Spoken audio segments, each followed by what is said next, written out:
تو شیطان کا ایک وار ہے نیک عورتوں پر، نیک مردوں پر، اپنی نیکی کا تکبر، اپنی اچھائی اوروں کی کمیاں دیکھنا، اوروں کی خطائیں دیکھنا۔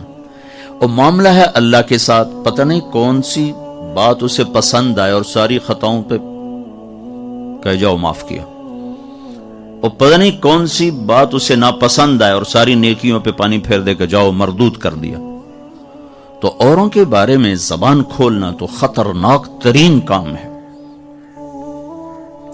ہمارے استاد صاحب تفسیر جلال قرآن کی تفسیر پڑھاتے ہوئے بہت زیادہ اس مضمون کو بیان فرمایا، اور اس پر یہ شعر پڑھا کرتے تھے: دھن رے دھنیے اپنی دھن، پرائی دھنی کا پاپ نہ پن، تیری روئی میں چار بنولے، سب سے پہلے ان کو چن۔ کہتے اوروں کے عیب نہ دیکھو، اپنے عیب دیکھو۔